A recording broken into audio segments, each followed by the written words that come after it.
Do you know more about the risk for them for the trial? Do you think they can be sentenced for several years of jail, or do you think they can? What is your view on that? Yeah, there's probably a sentence for 5 years to 8 years for this charge. From a minimum of 5 years to 8 years? Yeah. Journalists have become a popular target and an endangered species. But when the messengers are gone, can their message still be heard? This is Backlight. Welcome to the world of the joint forces of journalism.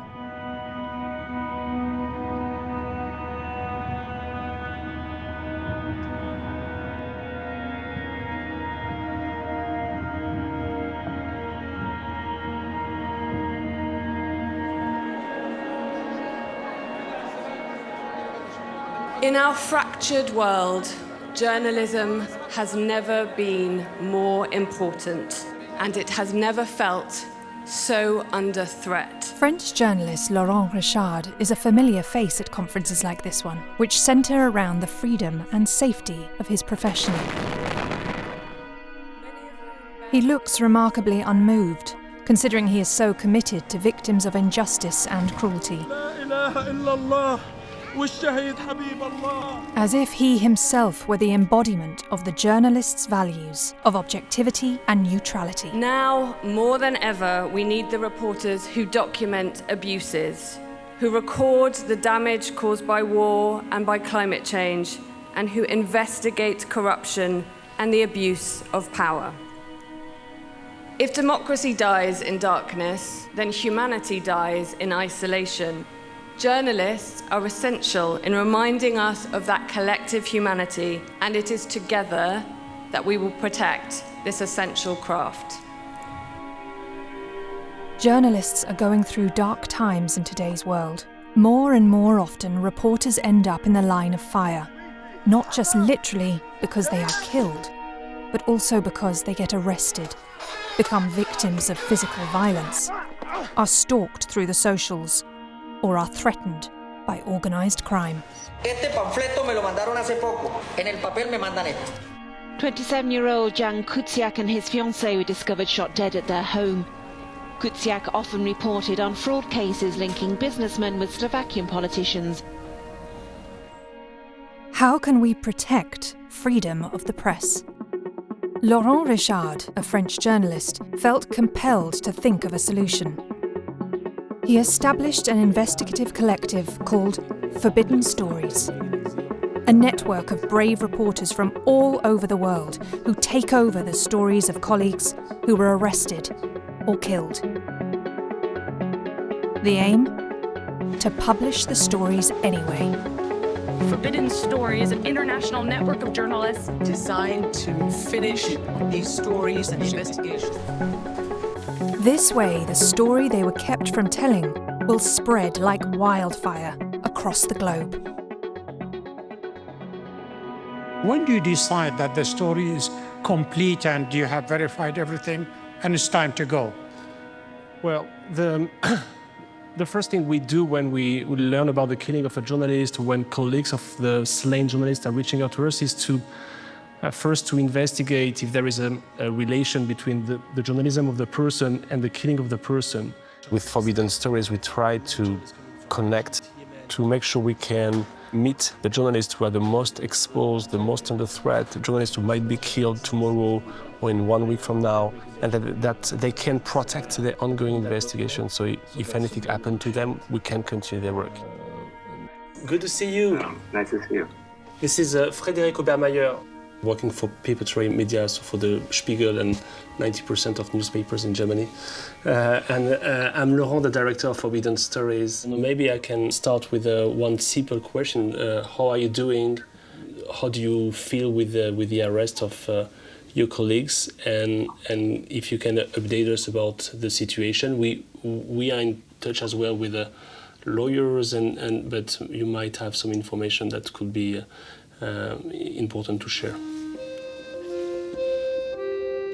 Laurent spent 25 years as a journalist for French TV travelling all over the world to report on injustice in places like Kashmir, the Middle East, and Azerbaijan.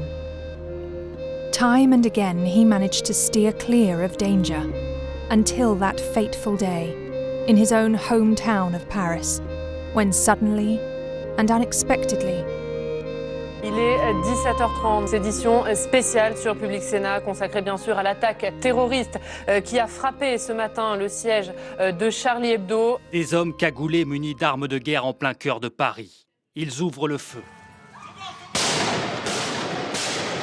abattent un policier, puis revendiquent leur acte. I used to work in a production company who was in the same building than Charlie Hebdo, on the same floor than Charlie Hebdo. On that day, I arrived a bit later, 2 minutes after the terrorists escaped the building. And I was one of the first to arrive on the crime scene where the killing took place. Quelques instants auparavant, des journalistes se réfugient sur le toit du siège de Charlie Hebdo. Fais gaffe, hein. Un d'entre eux vient d'enfiler un gilet pare-balles. Une fusillade a éclaté dans le bâtiment. En bas, des policiers accourent. À gauche! À gauche! Là! Les tirs lourds résonnent alors. En contrebas, quelqu'un crie « Allahu Akbar ». Dieu est le plus grand en arabe. And so when I arrived, I really first see someone who was been killed, who was already dead on the ground in the street, and I tried to understand what to do to help that person, and then I saw someone arriving, asking me to go on the second floor to see the Charlie Hebdo team, and then so I start realizing that maybe that killing of that guy was related to Charlie Hebdo, and so we run into the offices of Charlie Hebdo. We open the door and then we enter into a very. There were a lot of smoke. There were people and colleagues that I know that were killed and that were dead already, and some people were alive. So one of the first thing I did was to, after seeing that, was to knock on the door of my colleague of Première Ligne to ask them to come. To help, and then to identify. We try to identify the people who were alive, and to spend some time with them, and to do nothing except taking the hand of the people, except saying that it's finished, the terrorists are away, and waiting for the rescue team and for the doctors and policemen to arrive. That day was traumatizing, of course, because of the picture I've seen. The Charlie Hebdo attack convinced me of the importance of doing something, and then the idea came as like that. Like we should think about having an international task force of journalists whose mission would be to continue the work of others who have been killed. And I started thinking with this idea of creating Forbidden Stories from that time. With Forbidden Stories, we are starting investigation when another reporter, have been silenced, whether they have been killed or arrested or kidnapped, and we are here to continue their work. We were officially launching Forbidden Stories in September 2017.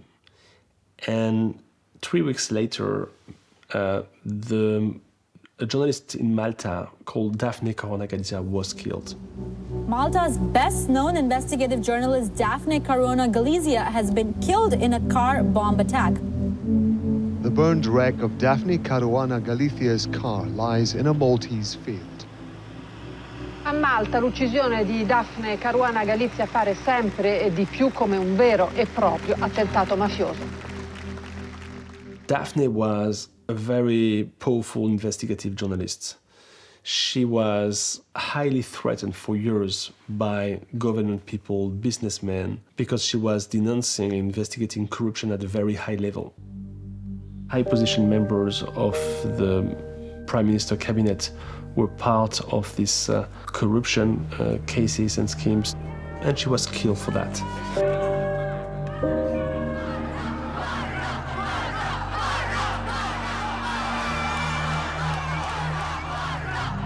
Days after that, we all meet in Paris and we start the Daphne project. And we were 45 journalists, 18 news organization, not only in Europe, we were even having the New York Times on board with us, and we were continuing the work of Daphne.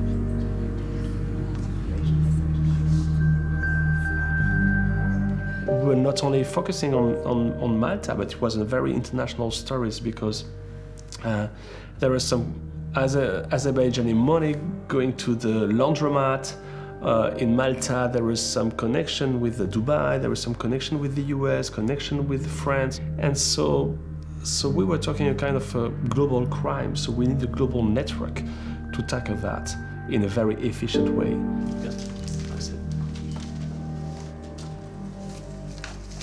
We want to hold the investigation to account. So is this an investigation that's really going after the people who ordered the killing, not just the trigger? We also want to know what other leads are there that they may not be following that actually throw light on possible other motives for the killing or people who might be behind the killing. So for 6 months we were working secretly to continue the work of Daphne, knowing as well that it was a dangerous investigation because the killer is free. And that's something very important and unique in what we are doing here, that all the investigation we are leading, coordinating, and pursuing are very dangerous. The killer is still free. The killer just killed someone. Mm-hmm. The killer is protected by many people and may be able to kill another reporter. So we have to be very, very careful.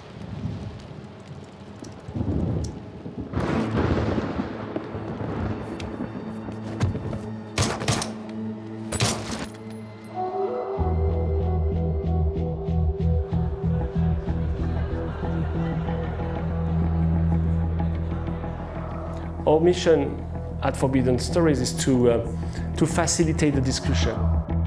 If you think there is one story that you might be killed for that, and you want that story to be told in any case, we are here for that. فبالتالي عندنا مثل يقول بالعراق اللي مبلل ما يخاف من المطر. يعني بالنتيجة احنا نواجه الموت بشكل يومي، فمو مشكلة انه يطلع صوتنا. لحد الآن انتجت عشرات تحقيقات يعني عن الأقليات الدينية، عن الفساد، عن البيئة. آخر شهرين تعرضت لاعتداءين من الجماعات المسلحة. صحفي من العراق، عملت في مجال الصحافة من العام 2010. اليوم يعني لغاية اليوم أنا ما قادر أعمل باسم الصريح يعني. بتمنى إنه كان عنا هيدا البريفيليج إنه يكون في يمكن تهديد ما قبل القتل، بس نحن بنتفاجأ إنه إمنا يا مقوصين يا حدا من عائلتنا ميت. The kind of threat will be very different from country to another country. In Egypt, you have a lot of disappearance. Journalists disappear in 1 minute like that, and you will never hear from them again. In other places, you will have journalists who won't be able to publish at all because they are under censorship. And they know that if they are publishing something, they will be killed or they will be jailed. For those journalists who work under such a level of threat, Laurent and his team developed something special, a digital safe box that allows them to store their sensitive information in an encrypted form. For instance, if a reporter here just did an interview of a corrupted politician, he can protect and share with us the interview. And in case something happened to him, if he's prevented to publish, we can continue his work and publish the stories that he was not able to publish. Maybe we'll join as a media outlet. Yeah, that's great. Do you think that could be useful? Yeah, of course. Some of our reporters are facing this problem, and they send us their documents or their photos. And when we look at the profile of journalists being killed over the past 10, 20 years, there is always something that they have in common. They were, most of them, very, very isolated, without any more support from any newsroom, because it was too dangerous to be in a newsroom. And because they are isolated, the killers are thinking that they can get away easily after the killing, because no one will investigate the crime, no one will protest on the street after the commission of the crime. So this is what I try to do with Forbidden Stories, and we all try here, is to break that model and to break that isolation. The hard part is convincing the journalists. They have worked in secret throughout their careers. It is in their bones. But now they are asked to go against their nature and share information. We have been trained to be lone wolf reporters. We have been trained to work alone. We have been trained to be very isolated. But we need to know what your work is.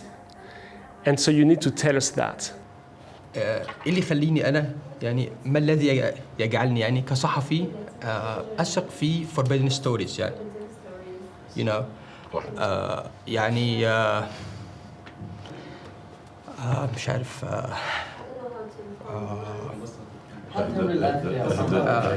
يعني ببساطة شديدة يعني it's not against you or anybody sure but يعني احنا في الوطن العربي دايما عندنا مشكله ان احنا مش يعني لو انا مثلا بشتغل على موضوع معين يعني شائك يعني فانا مش هقول لاحمد الوسعي وهو يعني او مثلا ان انا شغال عليه فايه اللي يخليني اقول لفوربيدن ستوريز ان انا بشتغل على الموضوع الفلاني.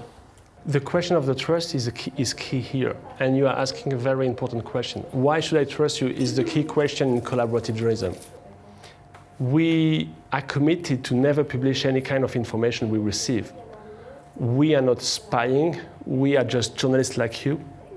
By telling us in advance what you are doing, so in case you are arrested, we can continue your work. في الأغلب في الوطن العربي إحنا بنتعامل مع السلطة. السلطة ممكن تعمل في الصحفي أكتر من القتل عندنا يعني. الكلام هنا عن صحفي تم اعتقاله. هو في حاجة إلى دعم كبير أكتر من فكرة نشر القصة. لأن نشر القصة وهو تحت الاعتقال من السلطة بتاعته ده هيؤدي لمزيد من التنكيل. فأنا محتاج حماية أكتر من فكرة نشر القصة. نشر القصة ممكن تزيد التنكيل ده. Yeah, that's a very important question as well. The SafeBox network is not a life insurance. It's nothing. It's not about that. It's not a security measure at all. What the SafeBox network is about, it's about having that conversation between you and us about your ongoing story. And if something happened to you, we will continue your work. Laurent runs. Much in the same way that reporters used to smoke or drink, he runs. He sometimes needs to take his mind off things in a profession in which he is constantly staring evil in the eye. Every time we are engaged in some conversation here with journalists, it's sometimes very tough, very personal, because we talk about the worst that can or that might happen, the killing of the person we are talking to. And it's about what you want us to do in case you're killed. If we need to wait for the families to be outside, how to continue their work in a secure way, how to find additional sources or materials.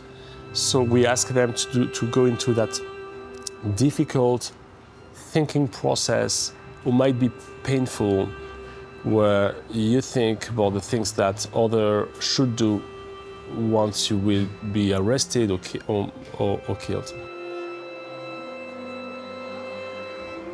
There is always a risk assessment that is extremely difficult to make.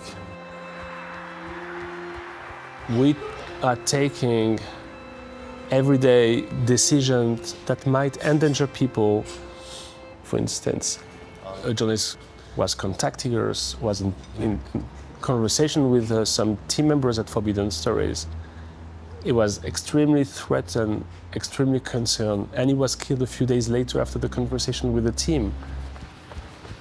So that kind of pressure is a lot.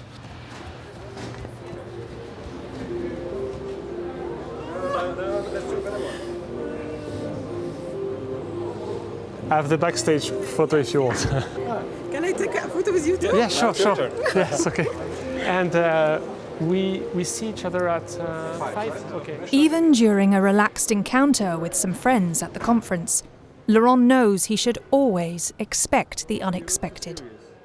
An urgent message can come in at any given moment, like now. The sudden message comes from far, Azerbaijan. There's trouble in the capital, Baku. Journalists are picked up off the streets and thrown in jail. Laurent knows some of them personally, so he grabs the phone and calls his contacts in Baku. Do you know more about the risk for them for the trial? Do you think they can be sentenced for several years of jail, or do you think they can... What is your view on that? Yeah, there's probably a sentence for 5 years to 8 years for this charge. From a minimum of 5 years to 8 years? Yeah. What is going on at the moment? For the past few days, there is a crackdown in Azerbaijan. Journalists working for a media called Abzas Media have been arrested. And 3 of them were people I know. I met them 2 months ago in Sweden. They wanted to work with us. I was really surprised by the kind of journalism they were doing because they were taking a lot of risk. Son olarak 2023 yılın noyabr ayında Abzas Medya'nın direktörü Ülvi Hasanli, direktör muavini... And what happened to them? So what happened that Ulvi is a director. He went out of his flat, was supposed to take a plane to go to Amsterdam to meet some politicians over there. And once he closed the door, some policemen arrive and arrest him immediately.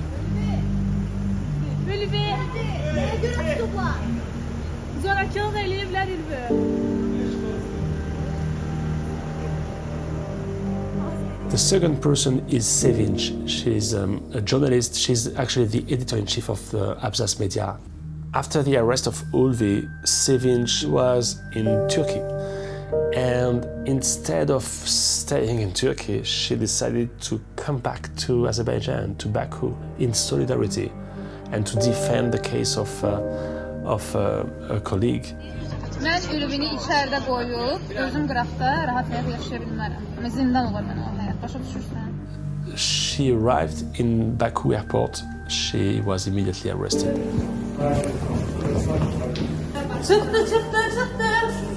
Çıktı. Hanım Bey,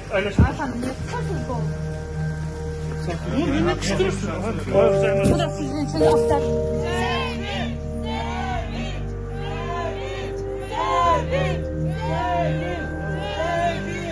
Mama, the third person who was arrested as well, while he was exiting his flight to go in the street, he was arrested as well. So the 3 are in jail now, and what we learned yesterday that a fourth members of the team was arrested as well.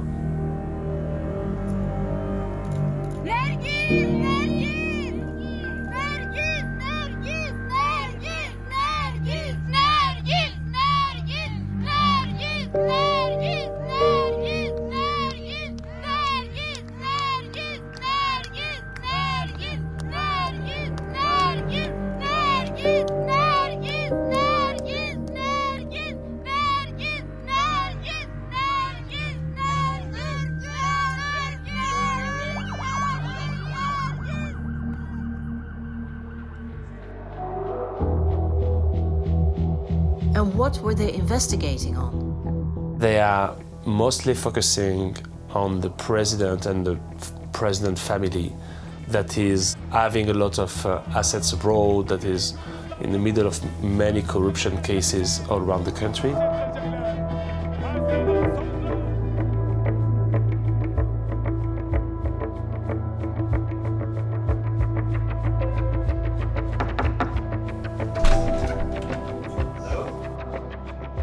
While he talks to his secret source, his friend and colleague Frederick Obermeyer arrives.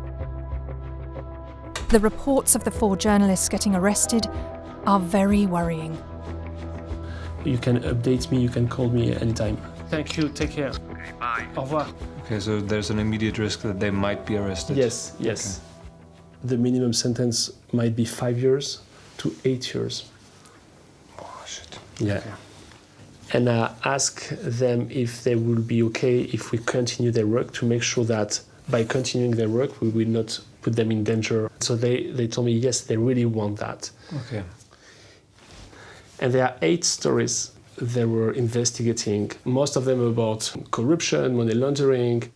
So for us, we can start with those 8 stories. I can show you. With the 4 reporters now in jail, Laurent and Frederick find out which storylines they can take over from Abzas Media. Now I get the point. So this is 1 to 8. Okay. Yes. Okay. Yeah. And he made that very dangerous declaration, I think. The lines of investigation run from Baku around the globe, and one of them leads to Brussels. And that was really recently, and that was at the Council of Europe. I mean, some of the stories sound very good from international audience. This one rather difficult. Yeah. But who knows? But yeah, that's the gold mine. Yeah. They were mentioning.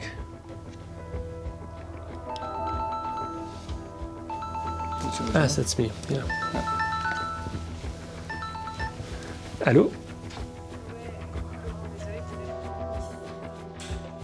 In Paris, at Forbidden Stories headquarters, one of the journalists checks out video footage they were sent by Abzas Media. It was filmed outside a gold mine. And so we decided to focus on a story related to gold mining. There is a lot of gold in Azerbaijan. So this is Azerbaijan. There is Nagorno-Karabakh here. And so you can see here that there is a gold mine. The issue was this tailing dam with cyanide in it. This is what they filmed when they arrived there? Yeah. So I can imagine that this is Nargis who took these videos, and you can see all. There is a lot of families. These are the villagers. Yeah. Ancaq bunlar dünənləri bizə bu formada gəliblər. Qazları buraxıblar ayağımızın altına, gözlərimiz yaşadı. Yıxıblar, dövdülər dibin koyuna. Şahid anası döyülüb, şahid anası. Bunlar qurban olum. Görün nə vəziyyətdir. Hamısı dəmir kaskalarda camata tüstü buraxıblar, camata patlayıcı atıblar, gözünə yaşardıcı buraxıblar. Hamısı səyəllələnib, yıxılıb, xəstəxana da götürmürlər. Həkimlər yaxın durmur, qoymurlar həkimlərə. Deyirlər, qoy ölən ölsün. Belə də bizim yaşayışımız budur. Nə olmuşdu, etiraz edirdiniz? Zəhərli gölün qarşısında hamı nümayiş qaldırır ki, zəhərli göldən bizə ziyan gəlir. 10-15 dəqiqə adam ölür. Siyanitdir, siyanit. What we know so far is that these people were against the construction of a new dam of cyanide because the first one is already polluting the ground, the river, the water, and the air. Some of them just told another journalist that there is a lot of cancer in this village, especially. Like the dogs are dying. So these are the claims of these residents.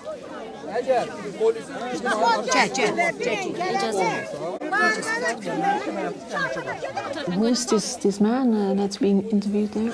I think it's like an official from the region. But he's defending the mines. Jurnalist olarak. Yox, indi sual yaranır. Nəyə görə insanlar bir günün içində belə bir qənaətə gəldilər ki, göl bunlar üçün təhlükə törədir. Demək ki, bu insanları düzgün məlumat vermirlər, dezinformasiya edirlər. Kim eləyir bu dezinformasiyanı? Təəssüflər olsun ki, sosial şəbəkələr. Təəssüflər olsun ki, bizi sevməyən insanlar. We found out that the gold from this mine is sold in Swiss, in 2 refineries. And then the buyers of these refineries are like Apple, Microsoft, HP, etc. So The aim is also to show all the supply chain coming from this mine, and to show also like what are the link between this mine and the government of Azerbaijan. The Aliyev family, I'm sure they have some ties, even if it's secret, but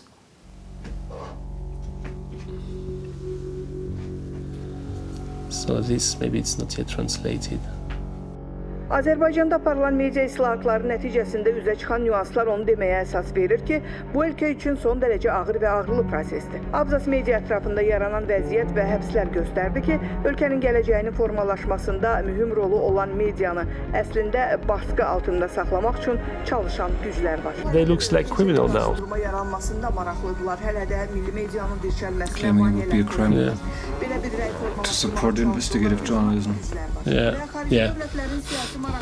Bu Qərbin, Amerika və Avropanın maraqlarını təmsil edən xarici kəşfiyyat orqanlarına çalışan donor təşkilatlar, habelə onların himayəsində olan Azərbaycanda fəaliyyət göstərən bəzi media The situation got worse day by day. 2 other journalists have been arrested, have been jailed. Human rights activists have been jailed. We have to be extremely cautious in the way we are communicating with them. Some of the people who were communicating before are now in jail. And now the time is about coordinating this large effort with partners. We just try to convince one partner in Belgium to be part of the team. One of the other stories that Abzas Media were investigating is about a flow of money from European institutions to Azerbaijan. It turns out there are some lines from Strasbourg and Brussels to Baku. In order to verify this story, Laurent goes in search of someone with good contacts in Brussels. On parle en France, en anglais plutôt. Okay, thank you for the call. We wanted to tell you about the next project we are doing on Azerbaijan, focusing on the money given by European institutions such as European Parliament or Council of Europe, given to Azerbaijan to change the repressive system, to reform the penitentiary system over there. And now they are in jail where there is a lot of torture. They were investigating torture, and the jail where they are in were maybe receiving some money from the European institution. So that's one of the investigation that we are doing, and we need your help on that. If we can contribute from Belgium, I think we are happy to. I'm interested to hear more of the leads regarding the EU institutions. Around 30 million euros have been spent since 2014, and by investigating a bit, we saw that it was mostly financing Zoom meetings, coaching sessions for prison managers, and most of the people who were part of the grant on the Azerbaijani side are people close to Aliyev or are fake NGO. So there is 2 goals. One is to know how Europe was validating or controlling the use of those funds, and it looks like they were not controlling nothing at all. When you see how torture is still a big thing in prison in Azerbaijan, if you can help us to find those contacts, if you know some MPs in the Council of Europe, some MPs in Brussels with the European Parliament, that would be very, very helpful. Yeah, okay, this is definitely something I can do. We think as well that we should go quite fast because of the situation. They are in jail. What we learned as well that after they got arrested, a few days after, the president of Azerbaijan, Ilham Aliyev, announced that he was organizing anticipated election on February 7. So the main reasons why they got arrested, because he wanted to clean the way and put the critics out of his view, and so there is a next election. Laurent is in a hurry. He wants the investigation they adopted from the journalists of Abzas Media to be finished and published before the snap presidential election in Azerbaijan on February 7th. I'm very worried about the situation and the condition of our colleagues. We know as well that the kind of prisons they are in is prisons where there is a systematic use of torture over there, and torture is really something in Azerbaijan. The investigation into the possible torture in Azerbaijani prisons leads them to the Netherlands. I'm here because there are two people I want to meet, Leyla Yunus and Arif Yunus. It's a couple who are Azerbaijani people living in exile here in Netherlands, who were human rights activists, who are still human rights activists, and the two of them were jailed in Azerbaijan, and they were exposed to torture as well. And I know them because I met them in Azerbaijan. Then they were arrested, they were jailed, and they were forced to exile when they got released. Good to see you. Yes, so happy to see you. Laurent shows them images of a report in which they themselves can be seen. Do you understand French a bit or not at all? He filmed this report when he visited Azerbaijan as a journalist in 2015. It showed the hypocritical attitude of the French government with respect to the regime of Azerbaijan. Nous vous remettons les insignes de la Légion d'honneur. La Légion d'honneur. Cette Légion d'honneur, Leyla Yunus n'a pas eu le droit de l'emporter avec elle dans sa cellule. 2 mois après avoir rencontré le président français, les hommes d'Ilham Aliyev sont venus l'arrêter. Elle et son mari, Arif, un historien d'une 60aine d'années. Depuis, on a très peu de nouvelles de Leyla. Voici l'une des rares vidéos d'elle, filmée à la sortie du tribunal, 10 mois après son incarcération. Les cheveux ont blanchi, Leyla Yunus apparaît fortement amaigrie. Elle descend péniblement les marches du palais de justice. Battue à plusieurs reprises, elle aurait perdu la vue d'un œil. Le 12 août dernier, Leyla Yunus a été condamnée à 8 ans et demi de prison. Son mari a lui écopé de 11 ans ferme. One of the first questions I wanted to ask you is that you know what we are doing. We are currently continuing the work of the journalists from Absas Media. I wanted to know first, do you know them? Of course, we are friends.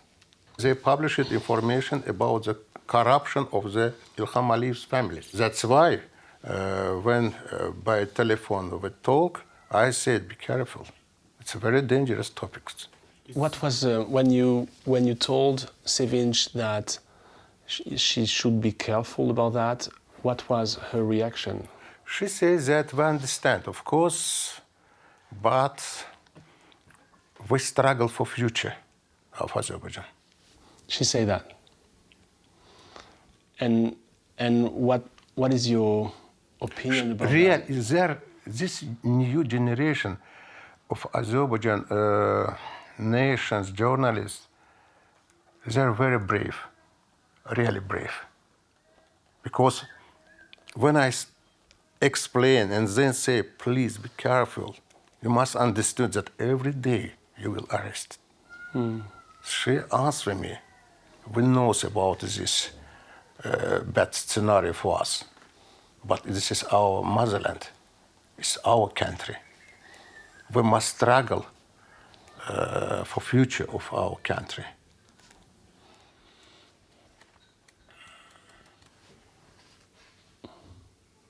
You two were in jail. You two were as well arrested in the same kind of situation and for the same kind of struggle. Can you describe the torture you were exposed to while you was in jail? Leyla, we arrested in July 13th, 2013. I was, during 16 months, in solitary confinement of the top secret prison of Azerbaijan, detention center of the Ministry of National Security, prison of the former Soviet KGB. At first, in this secret prison, I was subjected to psychological tortures. I was in small very small cells, the size of which was 5 square meters. It's like from this till this person, 5 square meters, plus all 24 hours. Was very strong light. Even when I sleep, that's why I don't know it's day now or night. It's like you are alone on the small, very, very small uninhabited island in the ocean. Even no birds, no fish, only you. Total isolation in this stone coffin. I had hallucinations. I began to talk to myself. Of course, I understood that quickly I lost my mind and became crazy.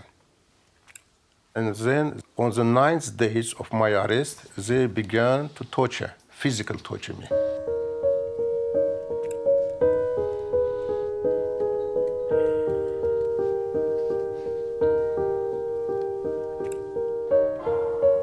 Depuis son élection, François Hollande a reçu la visite d'au moins 4 dictateurs à l'Élysée. Le président Ilham Aliyev, lui, a même eu droit à 2. This is when Aliyev is coming to visit the Elysee.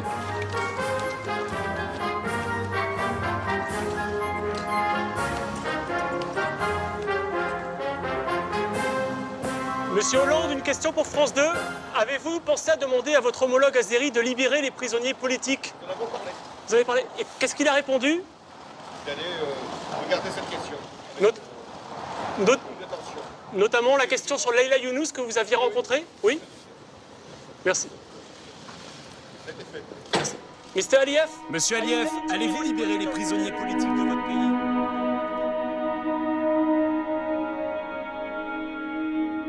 We are connected to those guys, to these countries. We're sending some guys and all as well to France or to Netherlands or many countries.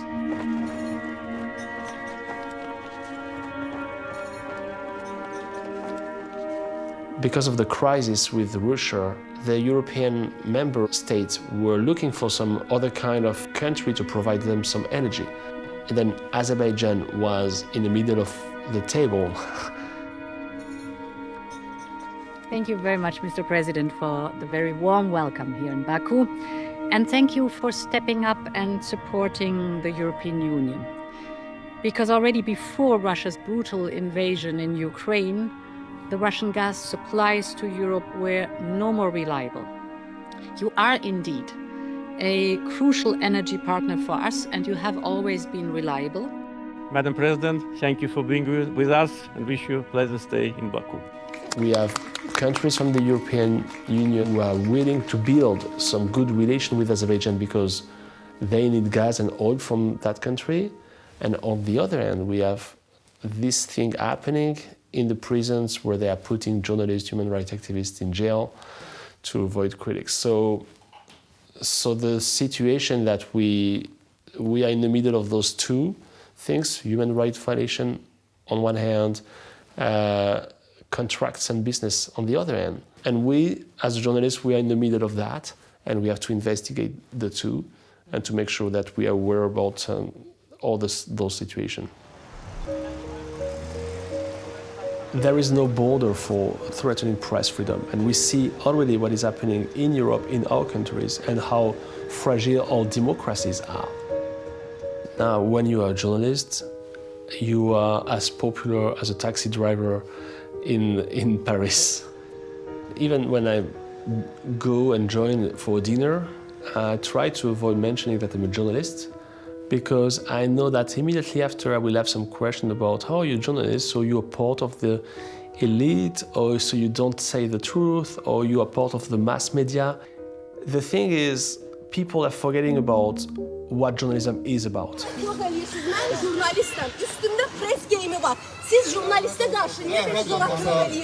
When you jail journalists, there is no more information for the public opinion, and we need that information. We know what is happening to to countries without any more journalists. It's not anymore some democracies. We used to say that democracies are dying in darkness. That's exactly the point. If you are transforming a country, a regime, a political system into a black hole like that, you know what this political system and what it will become. It will become a dictatorship. It will become a country led by an autocrat. And we have seen that by the past, and we see that today, day after day. So if you are targeting the journalists, you are killing the democracy system.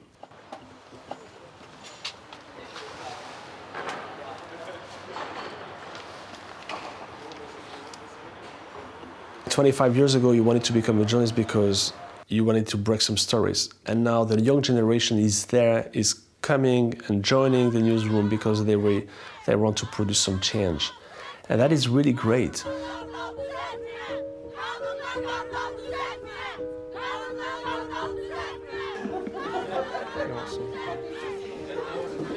Ouais, peut-être, ouais, je pense. Hop. We try to find another table. Sure. But you have at least 2 seats over there.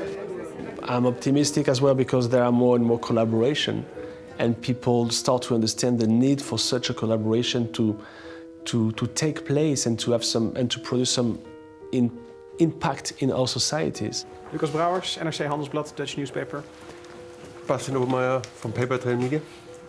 Christophe Klerks from Knack in Belgium. Miranda Patricic with OCCRP. Romeo Langlois, France 24. Rachel Oldroyd from The Guardian. Eduardo from IRPI in Italy. François Ruchti, Swiss Television. So of course today we are here to discuss the leads, who is doing what. This is the list of 8 stories, and one of them is about the torture, another one is about the gold mining. As we want this project to go quite fast, to be able to be published that before the snap election. We will keep on our what we started. So Benjamin, Corentin for the Observers, you will be working on the gold mine. This is correct, no? Sure, no change, okay. We were working on a feature about Azerbaijan, new crackdown not 9 years later, Aliyev's drive to basically get Europe to buy gas and oil. So. In Belgium, we'll be working together with Le Soir, colleagues Joël and Louis.